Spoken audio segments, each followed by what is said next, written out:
हर रोज intelligence failure हो रहा है। आज भी हमले हुए हैं, कल भी हुए थे, कल केपी में भी हुए, क्वेटा में भी हुए, आज बलोचिस्तान में हुए। डेली सिक्योरिटी ब्रीच हो रही है। पाकिस्तान के अंदर दहशतगर्दी के लिए राज शायद एक्टिवेट है, क्योंकि भारत शायद अमेरिका को ये बावर कराना चाहता है कि चाइना को कंटेन करने के लिए we are the best and strongest candidate, not Pakistan. शायद ये भी एक ग्रुप की तरफ से मैंने ये पॉइंट भी सुना है। पता नहीं इसमें कितनी तकवीयत है, किस तरह है। लेकिन अफगानिस्तान की एक तो चले ये बात है, दूसरा तालिबान ने हालते जंग का जो है ऐलान कर दिया है। वहां पे जो हकानी ग्रुप के सिंपथाइजर थे उन्होंने रिजाइन कर दिया है वहां से। और वाहिद वो हकानी ग्रुप ही ऐसा ग्रुप था जो पाकिस्तानी सिंपथाइजर थे वहां पे। तो दर हकीकत ये दो इस वक्त लोग पाकिस्तान के इदारे भी इन दो चीजों पर इल्जाम लगा रहे हैं कि टाइमिंग इज सेंसिटिव, और उसके बाद तालिबान जो है वो भी एक्टिव है। लेकिन चीमा साहब, इसमें मैं तीसरा एलिमेंट ये जरूर इसमें करना चाहूंगा कि जब आप इंटरनली अपने लॉ एंड ऑर्डर को मेंटेन नहीं करेंगे इंटरनली, तो इशारे इन्हीं लोगों को, बलोचों को भी मिलेंगे, टीटीपी को भी मिलेंगे और सबको मिलेंगे कि यू आर नॉट स्ट्रॉन्ग। अब जिस तरह मैंने आपको अर्ज किया था कि आपके एक सूबे का वजीर आला बार बार अटैक इस्लामाबाद पे करता है और आपके लिए शर्मिंदगी का बायस बनता है, और आप आगे से उसको सीरियसली नहीं काउंट कर रहे हैं, आप उसको काउंटर ही नहीं कर रहे हैं। मुझे आज भी वो फिक्रा याद है, डीपीओ अटक ने कहा था कि मैं इसको अटक का दरिया अबूर नहीं करने दूंगा, और उसके बाद उन्होंने डी चौक में जाके उन्होंने हमला किया। तो उससे आपका क्या ख्याल है, टीटीपी को सिग्नल नहीं जा रहे? आपका क्या ख्याल है, दूसरे लोगों को सिग्नल नहीं जा रहे कि state of Pakistan is weak? और तीसरी बात यह है कि मैं ये बड़ा स्ट्रांगली इस चीज को समझता हूं, बल्कि दुख का इजहार करना चाहूंगा चीमा साहब, जो वाकया अगले दिन बलूचिस्तान के अंदर ट्रेन का हुआ है, एक मजहबी और सियासी पार्टी के मेन ट्विटर अकाउंटों से आपकी फौज के खिलाफ डायरेक्ट उनके ऊपर जो हमले किए गए हैं in a form of 5th generation war, लेकिन आप उस पर खामोश हैं। आप अभी तक भी चिया सीड और बीट रूट जूस जो है और मालशीए प्रोवाइड कर रहे हैं। बीवियों से डेली बेस पे मुलाकात हो रही है, वुकला हजरात हाजिर हो रहे हैं, शेरों की महफिलें, मुशायरे हो रहे हैं जेल के अंदर, और लतीफों के वहां पे रोजाना कई बीरबल इकट्ठे होते हैं तो बादशाह अकबर को लतीफे सुनाते हैं। तो मेरा मतलब हकीकत, जब आप इस तरीके से स्टेट को मैनेज करेंगे तो दुनिया के लिए आप एक आसान शिकार बन जाते हैं। आप लुक्यों के। और दूसरा मैं आपको ये बात करना चाहूंगा, अब बलोच एलिमेंट को देख लें। मुर्शद पाक जो कि उन्होंने खुद कहा था फलां फलां बलोच लोगों को सपोर्ट किया, तो आपने उनका कभी आज तक इनसे जवाब नहीं पूछा कि how dare you go against the anti Pakistan element. आप मरात पे मरात, जजों के मजाक और सारा एक मजाक बन चुके हैं आप दुनिया के लिए, तो फिर उसकी सजा आप भुगतेंगे। आपने जब इंटरनली चंद लौंडे लपाड़े कंट्रोल ना हो, तो उन लोगों को किस तरह कंट्रोल करेंगे जिनके पास $7 बिलियन का अमेरिकन असला मौजूद है, जिनके पास नाइट गॉगल्स मौजूद हैं, और उसके बाद आपको मारते हैं और आपको पता है वो आसानी से बॉर्डर क्रॉस करके अफगानिस्तान चले जाते हैं। आपने पता नहीं F-16 जहाज जो है वो क्या 14 गज के लिए रखे हैं उड़ाने के लिए, उनसे आप इस्तेमाल ही नहीं उनको कर रहे। आपने जिस तरीके से तालिबान को अगले दिन कहा, जो जवाब उन्होंने आगे से दिया वो भी सुन ले जरा, जो उन्होंने दिया। लेकिन चीमा साहब, इस तरह मैं हमेशा कहता था कि जिस तरह आप पाकिस्तान चला रहे हैं, इस तरह तो सिगरेटों और पान का खोखा नहीं चलता चीमा साहब। तो आप आज भी, मैं मजे की बात आपको बताना चाहूंगा चीमा साहब, बलोच लोगों को उनको मैसेज दिया गया है कि आज भी आप हथियार डाल दें और मेन स्ट्रीम पॉलिटिक्स में आ जाए, वरना हम ये करेंगे। वरना आपके वरना की गुंजाइश रह चुकी है चीमा साहब,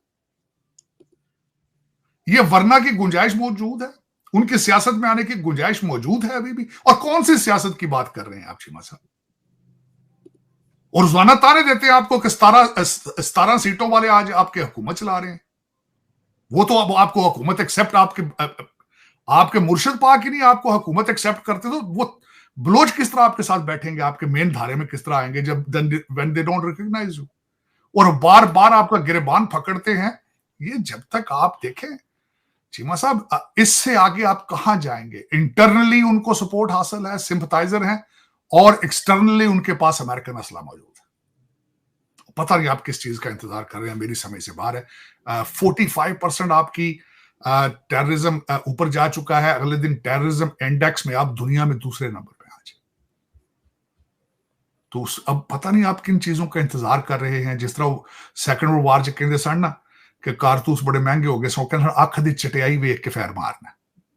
पता नहीं तुम अख दी चटियाई वेखते हो पे बंदियां दी की कर रहे हो। पता 7 लाख फौज है, F-16 भी ने, टैंक भी ने, F-35 भी ने, फलाने भी, पता नहीं की है ये शुगल वास्ते रखे जे एटॉमिक पावर हो तुसी, पता नहीं, I have no clue about Cheema साहब। लेकिन चले चीमा साहब, दूसरा जो आज हमला हुआ है जेलम के पास, उसके बारे में इतलात आई है कि उसमें हाफिज सईद साहब तो नहीं थे, फिर कहा गया उनके भतीजे हैं।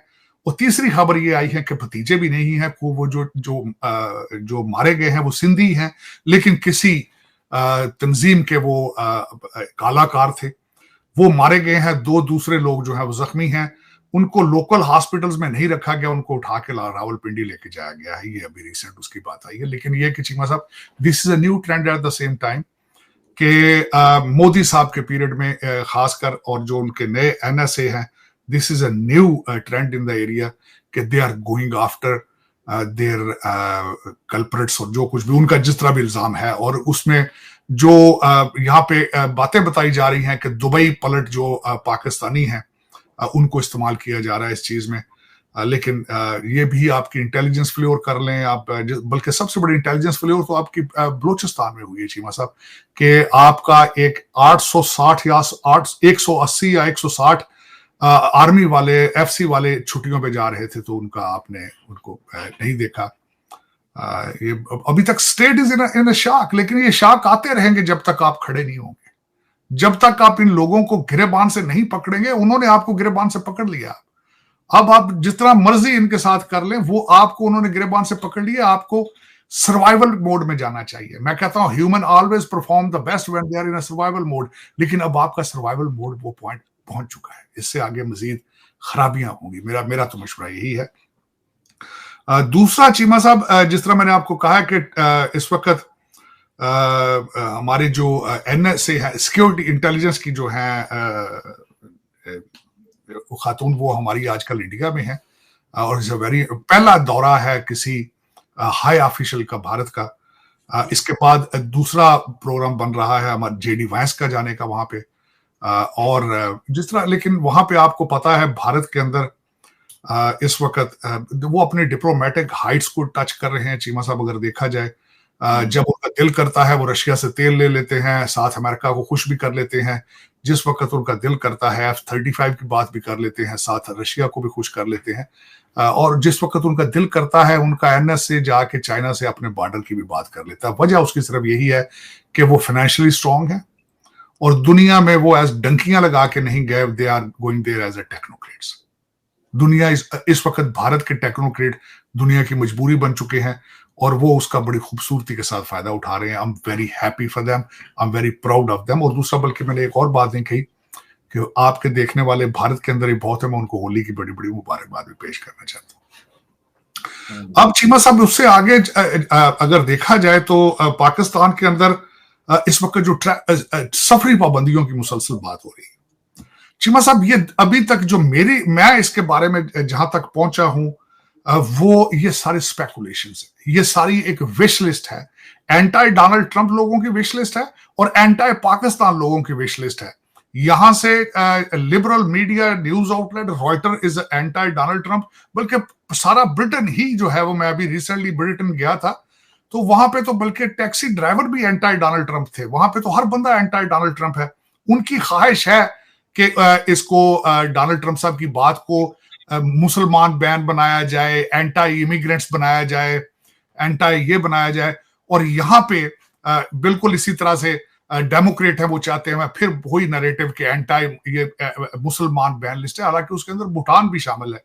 लेकिन चीमा साहब, 2 चीजें मैं जो अर्ज करना चाहूंगा, अभी तक ना स्टेट डिपार्टमेंट ने इस पे कुछ कहा है, ना डिपार्टमेंट ऑफ जस्टिस, और स्टेट डिपार्टमेंट ने भी कुछ नहीं कहा, बल्कि मार्को रूबियो साहब ने इस पे बयान दिया है कि हम वीजे कैंसिल करेंगे अगर यहाँ बच्चे आके वो हमास को सपोर्ट करेंगे, यहाँ पे अमेरिकन झंडे जलाएंगे, नारे लगाएंगे डेथ टू अमेरिका, तो हम उनके वीजे कैंसिल करेंगे। उनको करना चाहिए। पाकिस्तान में हाफिज सईद मरा हो या ना मरा हो, ये तो सिर्फ सवाल बनकर रह गया, क्योंकि अलग अलग तरह की खबरें आ रही हैं। कभी कोई भतीजा निकल कर आता है, कभी कोई निकल कर आता है। लेकिन अभी एक पत्रकार हैं पाकिस्तान की, मोना आलम, उन्होंने कहा है कि हाफिज सईद ज़िंदा है। मतलब हमें उसके मरने का इंतज़ार और करना पड़ेगा।